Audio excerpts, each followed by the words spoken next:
हरे कृष्णा सर्वांना. मी प्रार्थना म्हणते आणि मग आपण वाचनाला सुरुवात करूया. ओम अज्ञानतिमिरान्धस्य ज्ञानाञ्जनशलाकया चक्षुरुन्मीलितं येन तस्मै श्रीगुरवे नमः.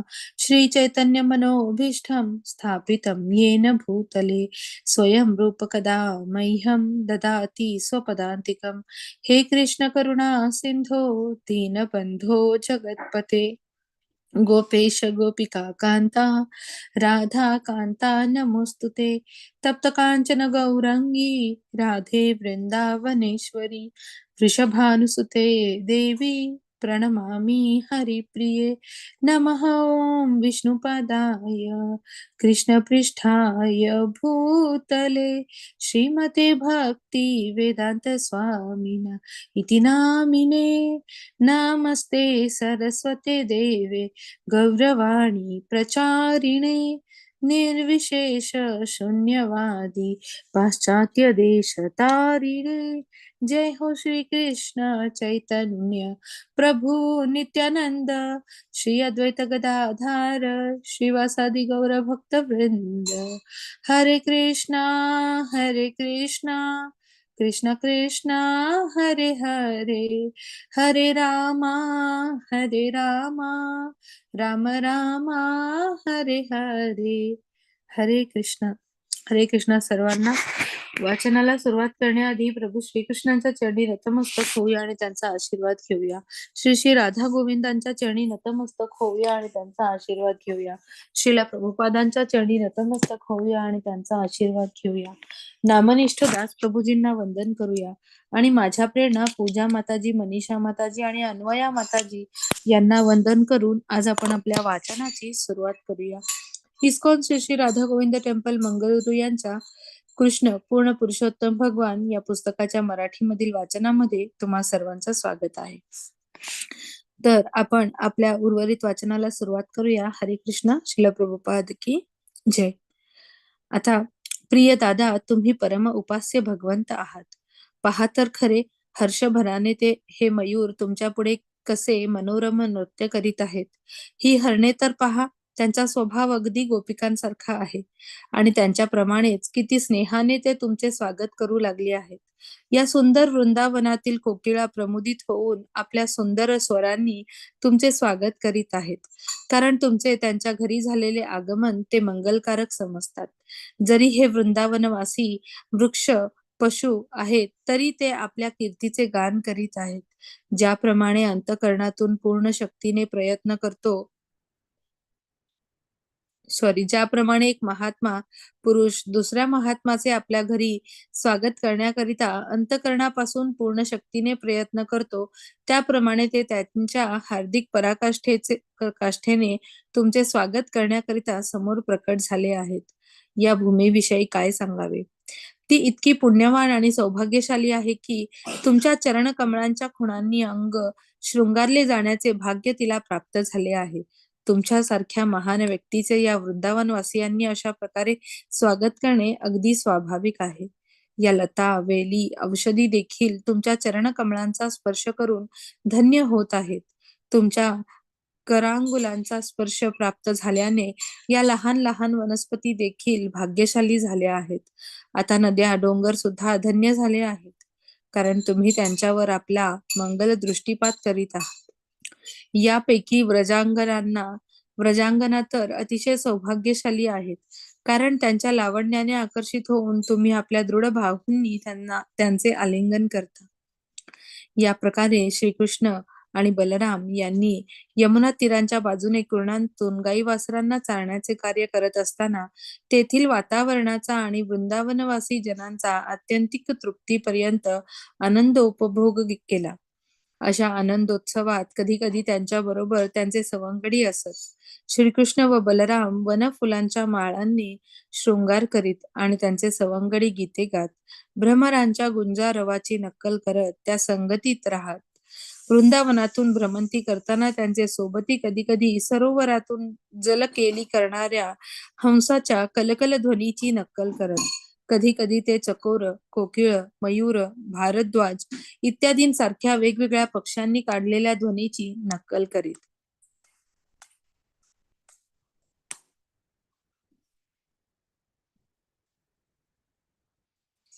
तर कधी कधी नृत्य करणाऱ्या मयुरांना पाहून त्यांच्या नृत्यांचे अनुकरण करीत. श्रीकृष्णांसमोर नाचू लागत आणि जेव्हा श्रीकृष्ण मान वळवीत, मयुरांच्या नृत्याचा अभिनय करीत, तेव्हा सर्वजण आनंदाने हसू लागत. श्रीकृष्णांच्या गायींची वेगवेगळी नावे होती. ते त्यांची नावे घेत प्रेमाने त्यांना बोलावीत. श्रीकृष्णांनी बोलविताच त्यांचा आवाज ऐकून त्या हंबारवाने त्यांना प्रतिसाद देत आणि श्रीकृष्णांचे सवंगडी या आपापसातील प्रेमपूर्ण विनिमयाचे हृदय भरून आस्वादन करीत. जेव्हा कधी सिंह, व्याघ्रादीं सारख्या प्राण्यांच्या आवाजाने दुर्बल प्राणी भयभीत होऊन पळू लागत, तेव्हा श्रीकृष्ण बलरामांसहित ती सर्व गोप बालके त्या प्राण्यांचा अभिनय करीत त्यांच्या सोबत पळू लागत. जेव्हा कधी त्यांना थकवा येई तेव्हा ते विश्रांती घेत. श्री बलराम एखाद्या सवंगड्यांच्या मांडीवर मस्तक ठेवून झोपत, तेव्हा श्रीकृष्ण तात्काळ तेथे येऊन त्यांचे चरण दाबू लागत. कधी कधी ते वृक्षांच्या पानांपासून बनविलेल्या पंख्याने बलरामांचा थकवा दूर करण्याकरिता त्यांना हळूवारपणे हवा घालीत. बलराम विश्रांती घेत असताना इतर बालक नृत्य, गायन करीत अथवा आपापसात मल्लक्रीडा करीत उड्या मारीत. तेव्हा श्रीकृष्णही त्यांना जाऊन मिळत आणि त्यांचे हात धरून त्यांना त्यांच्या संगतींचा आनंद घेत त्यांच्या कर्तृत्वाची प्रशंसा करीत हसू लागत. जेव्हा श्रीकृष्ण थकून जात तेव्हा ते एखाद्या वृक्षाच्या खोड्याच्या आश्रयाला विश्रांती घेत अथवा आपल्या मित्रांच्या मांडीवर मस्तक ठेवून विश्राम करीत. अशा वेळी गोपबालक तेथे जाऊन त्यांचे चरण दाबू लागत. काही जण वृक्षांच्या पानांच्या पंख्याने त्यांना वारा घालीत. त्यांच्यापैकी गायनात कुशल असणारे बालक त्यांच्या प्रसन्नतेकरिता मधुर आवाजात गीते गात. अशा रीतीने श्रीकृष्णांचा थकवा दूर होई. ज्यांचे चरणकमळ सौभाग्य देवी आपल्या करकमळांनी संवाहित करते, त्या पूर्ण पुरुषोत्तम भगवान श्रीकृष्णांनी आपल्या अंतरंगा शक्तीचा विस्तार करून त्या गोप बालकांपैकी एक अशा ग्रामीण मुलासारखे प्रकट होऊन स्वतःला त्यांच्या स्वाधीन करून टाकले होते. अर्थातच ते जरी एक ग्रामीण बालकाप्रमाणे प्रकट झाले होते, तरीही त्यांनी वेळोवेळी आपण पूर्ण पुरुषोत्तम भगवंत असल्याचे दाखवून दिले होते. कधी कधी काही धूर्त लोक स्वतःच भगवान असल्याचा देखावा करून अज्ञानी जनतेला फसवितात, परंतु ते केवळ फसवूच शकतात, परमेश्वराचे सामर्थ्य दाखवू शकत नाही. अशा रीतीने श्रीकृष्ण आपल्या अंतरंगा शक्तीचा प्रकाश करीत सर्वाधिक सौभाग्यशाली गोप बालकांसमवेत दिव्य लीला संपन्न करण्यात संलग्न असताना त्यांना भगवत सामर्थ्य प्रदर्शित करण्याचा एक प्रसंग घटित झाला. त्यांच्या श्रीदामा, सुबल, स्तोक कृष्ण अशा अंतरंग सख्यांनी श्रीकृष्ण बलरामांना मोठ्या प्रेमाने हाक मारली आणि म्हणाले, प्रिय बलरामा, तू फारच सामर्थ्यवान आहेस. तुझे बाहू फारच बलवान आहेत. कृष्णा, तू तू तर कोणत्याही त्रास देणाऱ्या असुराला ठार मारण्यात अगदी कुशल आहेस. तर तुम्ही एक गोष्ट लक्षात घ्याल का? येथून जवळच एक तालवन नामक वन आहे. हे वन ताल वृक्षांनी खच्चून भरलेलं आहे आणि सर्व झाडांवर खूपच फळे लागलेली असून काही खाली पडली आहेत. काही तर झाडांवरच खूपच पक्व झाली आहेत. ते फारच छान वन आहे. परंतु तेथे धेनुकासूर नावाचा एक महासूर निवास करीत असल्यामुळे तेथे जाणे अतिशय कठीण आहे. भीतीमुळे फळे काढण्याकरिता कोणीही त्या वनाकडे चुकूनही फिरकत नाही. प्रिय कृष्ण बलराम, तो असुर तेथे एखाद्या गंधर्वाच्या रूपाने राहत असतो आणि त्याची तशीच रूपे घेऊन त्याचे असुर मित्र सदैव त्याच्या सोबत असतात. ते अतिशय बलवान आहेत, म्हणून त्या ठिकाणी जाणे फारच अवघड आहे. प्रिय बंधूंनो, त्यांना ठार करणारे केवळ तुम्हीच आहात. तुम्ही सोडून मृत्यूच्या भयाने तेथे कोणीही जाऊ शकत नाही. पशु देखील तेथे जात नाहीत आणि पक्षीही तेथे जात नाहीत. ते तेथून निघून गेले आहेत. लोक केवळ या वनातून येणाऱ्या अपक्व फळांचा गोड गंधच अनुभवू शकतात. अजून कोणीही खाली पडलेल्या अथवा झाडावर पक्व झालेल्या फळांचा आस्वाद घेतलेला नाही असे दिसते. प्रिय कृष्णा, उघडच सांगायचे तर आम्ही खरोखरच त्या सुगंधाने मोहित झालो आहोत. प्रिय बलराम, तुझी इच्छा असेल तर आपण सगळेच तेथे जाऊन फळे खाण्याची मौज लुटूया. पहा तर, त्या फळांचा गंध कसा सर्वत्र पसरला आहे. तुम्हाला तेथून अनुभव होत नाही काय? श्रीकृष्ण बलरामांना त्यांच्या प्रिय मित्रांची अशी विनंती ऐकून फारच आनंद झाला. त्यांना आपल्या मित्रांना संतुष्ट करण्याची इच्छा झाली आणि ते त्यांच्या समवेत मोठ्या आनंदाने तालवनाकडे निघाले. तालवनात पोहोचताच बलरामांनी हत्तीचे बळ प्रदर्शित करीत आपल्या हाताने वृक्षांना खाली ओढायला सुरुवात केली. त्यांच्या हाताच्या हिसक्याने सगळी पिकलेली फळे खाली पडू लागली. फळांचा आवाज ऐकून तेथे प्रचंड गाढवाच्या रूपात निवास करणारा धेनुकासूर अतिशय तीव्र वेगाने तिकडे येऊ लागला. त्यावेळी ते संपूर्ण वन हादरून निघाले आणि तेथील वृक्ष भूकंप व्हावा त्याप्रमाणे हलू लागले. तो असुर बलरामांसमोर आला आणि मागील पायांनी बलरामांच्या छातीवर लाथांचा मारा करू लागला. प्रथमतः बलरामांनी काहीच पवित्र घेतला नव्हता. परंतु जेव्हा तो असुर अतिशय प्रक्षुब्ध होऊन तीव्र लत्ता प्रहार करू लागला, तेव्हा मात्र बलरामांनी एका हाताने त्या असुराचे मागील पाय पकडले आणि स्वतःभोवती गरगर फिरवून एकदम तेथील वृक्षांवर फेकून दिले. बलरामांनी त्याला फिरवले तेव्हाच तो असुर गतप्राण झाला होता. तो एका विशाल तालवृक्षावर जाऊन पडला आणि तो असुर इतका प्रचंड होता की त्याच्या भारामुळे तो तालवृक्ष शेजारी वृक्षांवर कोसळून पडला आणि त्यामुळे तेथे अनेक वृक्ष मोडून पडले. ते दृश्य पाहून त्या वनात नुकतेच एक प्रचंड वादळ होऊन गेल्यासारखे वाटत होते. हे बळाचे अद्भुत प्रदर्शन म्हणजे काही आश्चर्य नव्हते, कारण बलराम भगवान अनंतशेष म्हणून ओळखले जातात आणि त्या रूपाने ते आपल्या अलक्षावधी फणांनी अखिल ग्रह गोलांना धारण करीत असतात. आडव्या उभ्या धाग्यांनी वस्त्र ओतप्रोत असते. त्याप्रमाणे संपूर्ण जग त्यांच्यावर आधारलेले आहे. धेनुकासुराला ठार करून जेव्हा वृक्षांमध्ये फेकून देण्यात आले, तेव्हा त्याचे सगळे मित्र आणि अनुचर तात्काळ तेथे आले आणि त्यांनी श्रीकृष्ण बलरामांवर जोराने हल्ला चढविला. त्यांनी आपल्या मित्राचा पदाचा सूड घेण्याचा निश्चय केला होता. परंतु श्रीकृष्णांनी व बलरामांनी धेनुकासुरासारखेच एका एकाचे मागील पाय पकडून त्यांना स्वतःभोवती गरगर फिरवून दूर भिरकावून दिले. अशा रीतीने त्यांनी सगळ्यांनाच ठार मारले आणि वृक्षांमध्ये फेकून दिले. त्या गर्दभांच्या मृत शरीरांमुळे तेथे एक विचित्र देखावा निर्माण झाला. असे वाटू लागले की अनेक वर्णांच्या मेघांचे त्या वृक्षावलीत संमेलन भरले होते. या अद्भुत घटनेचा वृत्तांत ऐकताच उच्चलोक निवासी देवी देवता आनंदाने ढोल नगारे वाजवून श्रीकृष्ण बलरामांवर पुष्पवृष्टी करीत त्यांचे स्तुतिगान करू लागले. धेनुकासुराच्या वधानंतर काही दिवसात लोकांचे फळे आणण्यासाठी तालवनात येणे जाणे सुरू झाले. पशु भयरहित होऊन तेथील कोवळे सुंदर गवत खाण्यासाठी परत येऊ लागले. केवळ श्रीकृष्ण बलरामांच्या अशा दिव्य लीला चरित्रांचे श्रवणगान करून कोणीही पुण्यसंचय करू शकतो. संध्या समयी श्रीकृष्ण व बलरामांनी आपल्या मित्रांबरोबर वृंदावन ग्रामात प्रवेश केला आणि आपल्या बासऱ्या वाजविल्या आणि गोप बालकांनी श्रीकृष्ण बलरामांच्या वनातील अद्भुत कृत्यांची प्रशंसा केली. त्यांचे भालप्रदेश तिलकांनी सुशोभित होते आणि त्यांची सर्वांगी गोखुरांनी उठलेल्या धुळीने धूसर झाली होती. श्रीकृष्णांच्या शिरावर मयूरपंख शोभत होते. श्रीकृष्ण आणि बलरामांच्या बासरीचा ध्वनी ऐकताच तरुण गोपिका लगबगीने बाहेर आल्या आणि वृंदावनात परतणाऱ्या श्रीकृष्णांच्या दर्शनाने हर्षभारित झाल्या. वृंदावनातील गोपिका श्रीकृष्णांच्या दिवसभराच्या अनुपस्थितीने अतिशय उदास राहत. सर्व दिवसभर त्या वनात भ्रमण करणाऱ्या आणि कुरणातून गोचरण करणाऱ्या प्रिय श्रीकृष्णांबाबत काळजी करीत असायच्या. आता श्रीकृष्ण घरी येत असल्याचे पाहताच त्यांची सर्व चिंता दूर झाली आणि त्यांचे नयन भृंग श्रीकृष्णांच्या मुखकमळातील लावण्यासह अधाशीपणाने पान करू लागले.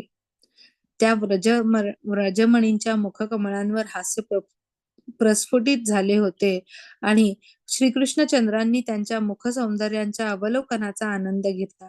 श्रीकृष्ण आणि बलराम घरी येताच त्यांच्या प्रेमळ माता यशोदा आणि रोहिणी त्यांना घेण्यासाठी पुढे आल्या. त्या समयानुसार आपल्या प्रिय पुत्रांच्या इच्छा पूर्ण करू लागल्या. त्यांनी त्यांची सेवा केली आणि आपल्या दिव्य पुत्रांना आशीर्वाद दिले. त्यांनी आपल्या पुत्रांना स्नान घालवून त्यांचा सुंदर शृंगार केला. श्रीकृष्णांची वस्त्रे पीतवर्णाची होती आणि बलरामांची नीलवर्णाची होती. त्यांनी त्यांच्या अंगावर सर्व प्रकारचे अलंकार आणि गळ्यात पुष्पहार घातले. कुरणांमधील दिवसभराचा थकवा दूर झाल्यावर ते आता पुन्हा ताजेतवाने झाले आणि सुंदर दिसू लागले. मातांनी त्यांना स्वादिष्ट व्यंजने वाढली आणि कृष्ण बलरामांनी मोठ्या आनंदाने भोजन केले. भोजनोपरांत ते सुंदर शय्येवर बसले. माता त्यांच्या चरित्राची विविध गीते गाऊ लागल्या. हळूहळू ते शय्येवर पहुडले आणि लवकरच त्यांना झोप लागली. अशा रीतीने श्रीकृष्ण आणि बलरामांनी गोप बालके म्हणून वृंदावनातील जीवनाचे सुखास्वादन केले. श्रीकृष्ण गोचारणाकरिता कधी कधी आपल्या थोरल्या बंधूंबरोबर आणि मित्रांबरोबर जात, तर कधी कधी एकटेच मित्रांबरोबर गायी सांभाळण्यासाठी यमुना तीरावर जात. कालांतराने ग्रीष्म ऋतूचे आगमन झाले आणि एक दिवस कुरणात असताना गोप बालकांना आणि गायींना अतिशय तहान लागली आणि म्हणून ते यमुनेवर येऊन जलपान करू लागले. तथापि तेथे एक कालिया नामक सर्प राहत होता आणि त्याच्या विषामुळे ते यमुना जळ विषारी बनले होते. यमुना जळ अतिशय विषारी झाले होते. गायी आणि गोपबालक जलपान करून यमुना काठावर येताच त्यांच्यावर विषाचा प्रभाव झाला असल्याचे दिसून आले. ते अचानक भोवळ आल्यासारखे खाली पडू लागले आणि पाहता पाहता मृतवत दिसू लागले. तेव्हा अखिल जीवन श्रीकृष्णांनी त्या सर्वांवर कृपापूर्ण दृष्टीपात केला आणि सर्व गायी आणि गोपबालक पुन्हा शुद्धीवर आले आणि मोठ्या कुतूहलाने एकमेकांकडे पाहू लागले. त्यांना समजले की यमुनेचे पाणी पिऊन ते गतप्राण झाले होते, परंतु श्रीकृष्णांच्या कृपामय दृष्टीपाताने त्यांना पुनर्जीवन प्राप्त झाले. अशा रीतीने सर्व योगसिद्धींचे स्वामी योगेश्वर श्रीकृष्णांच्या योग सामर्थ्याची त्यांनी प्रशंसा केली. अशा रीतीने कृष्ण पूर्ण पुरुषोत्तम भगवान या ग्रंथातील धेनुकासुर वध नामक अध्यायावरील भक्ती वेदांत भाष्य संपन्न. हरे कृष्ण. तर आपण आणखी पुढचा चॅप्टर 1-2 पेजेस वाचूया आणि मग थांबूया. अध्याय 16वा, कालिया दमन. श्रीकृष्णांना कळून आले की यमुना जळ कालिया सर्पामुळे दूषित झाले आहे आणि त्यांनी त्या महाकाय सर्पाला शिक्षा करून त्याला यमुनेचा त्याग करून इतरत्र जाणे भाग पाडले आणि अशा रीतीने यमुना जळ पुन्हा शुद्ध झाले. श्रील शुकदेव गोस्वामींनी सांगितलेली कथा श्रवण करून परीक्षित महाराज भगवान श्रीकृष्णांच्या बाललीला श्रवण करण्यास अधिक उत्सुक झाले. त्यांनी शुकदेव गोस्वामींना विचारले, वर्षानुवर्षे पाण्यात निवास करणाऱ्या त्या कालिया सर्पाला श्रीकृष्णांनी कशी शिक्षा केली? वस्तुतः परीक्षित महाराजांचा श्रीकृष्णांची दिव्य लीला चरित्रे श्रवण करण्यातील उत्साह अधिकाधिक वृद्धिंगत होत होता आणि त्यांच्या जिज्ञासेत अतिशय श्रवण लालसा होती. शुकदेव गोस्वामींनी कथेला प्रारंभ केला. यमुना नदी एक मोठा डोह होता. त्या डोहात हा काळ्या वर्णाचा महाकाय कालिया सर्प निवास करीत असे. त्याच्या तीव्र विषामुळे तेथील परिसर इतका प्रदूषित झाला होता की त्याच्या उच्छ्वासातून अहोरात्र विषारी वायू बाहेर पडत असे. जेव्हा कधी पक्षी त्या डोहाजवळून उडत असत तेव्हा ते तात्काळ मरून पाण्यात पडत. यमुनेचे पाणीही विषारी बनले होते आणि त्या पाण्याच्या वाफेने दोन्ही तीरांमधील वृक्ष आणि गवत सुकून गेले होते. श्रीकृष्णांनी त्या महासर्पाच्या विषाचा परिणाम पाहिला. वृंदावनासमोरून वाहणारी संपूर्ण नदीच आता अंतकारी बनली होती. श्रीकृष्ण असुरांचा संहार करण्याकरिताच भूलोकी अवतीर्ण होतात असे हे असुर संहारी श्रीकृष्ण यमुना काठावरील कदंबाच्या वृक्षावर चढले. कदंब वृक्षाची फुले गोलाकार पीतवर्णाची असतात आणि हा वृक्ष सामान्यतः वृंदावनात आढळतो. श्रीकृष्णांनी कदंब वृक्षावर चढताच आपले कटिवस्त्र घट्ट बांधले. एखाद्या मल्लाप्रमाणे ते आपले दंड थोपाटून त्या विषारी पाण्याच्या डोहात उडी घेतली. श्रीकृष्णांनी ज्या कदंब वृक्षावरून उडी मारली होती, केवळ तोच वृक्ष तिथे जिवंत होता. काही भाष्यकारांचे असे म्हणणे आहे की श्रीकृष्णांच्या चरणकमळांचा स्पर्श झाल्याबरोबर तो कदंब वृक्ष सजीव झाला. काही पुराणात कथा येते की विष्णूंचे वाहन गरुड याला जाणीव होती की श्रीकृष्ण भविष्यात कालिया दमन करणार आहेत आणि म्हणून त्या वृक्षाला जगविण्यासाठी त्याने काही अमृतबिंदू त्याच्यावर टाकले होते. श्रीकृष्णांनी पाण्यात उडी मारल्याबरोबर जणू काही एखादी प्रचंड वस्तू पाण्यात पडली असावी, त्याचप्रमाणे यमुनेचे पाणी दोन्ही काठांवर दूरवर उडाले.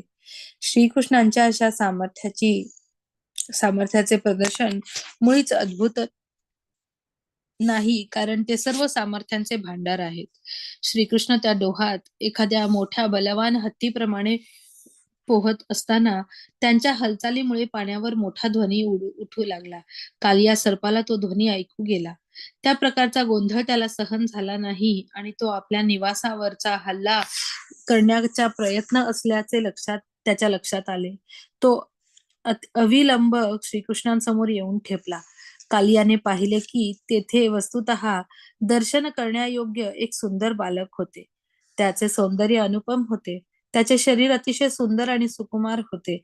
वर्ण नूतन मेघाप्रमाणे श्याम होता. चरण कमल सदृश होते. त्याच्या छातीवर स्त्रीवत्स चिन्ह होते. पीतवर्णाची वस्त्रे होती. त्याच्या अंगावर हिरे जडित अलंकार होते. त्याच्या सुंदर मुखावर स्मित विलसत होते आणि ते बालक मोठ्या सामर्थ्याने यमुनेच्या जळात विहार करीत होते.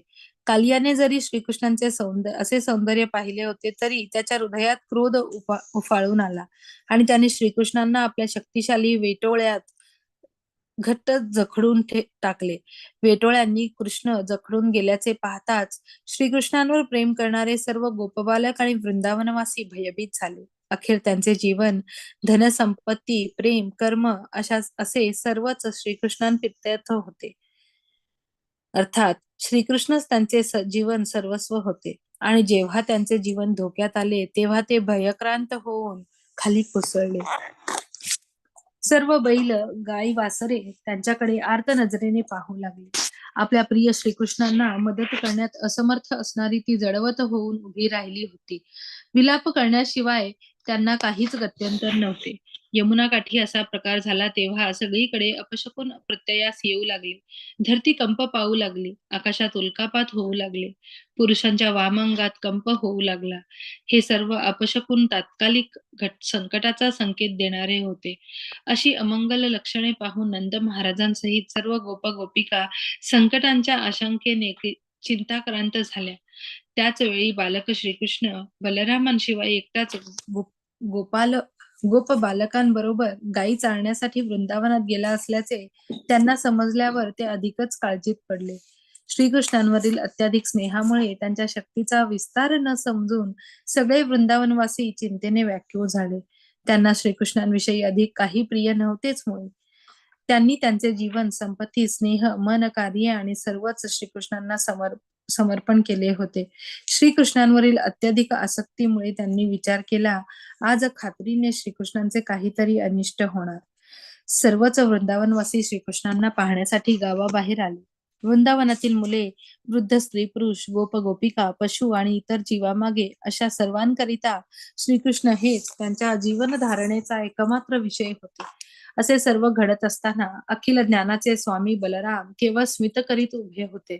आपला अनुज किती सामर्थ्यशाली होता याची त्यांना कल्पना होती आणि जेव्हा तो या भौतिक जगातील एका सामान्य सर्पासोबत बरोबर लढत होता, तेव्हा कोणतीही काळजी करावयाचे कारण नव्हते. अर्थात बलरामांना तशी काही चिंता पडली नाही आणि म्हणून त्यांनी व्यक्तिशः या तथाकथित संकटाची खंत केली नाही. हरे कृष्ण. तर आपण इथे थांबूया आणि उर्वरित अध्यायाचं वाचन आपण उद्या करूया. तर मी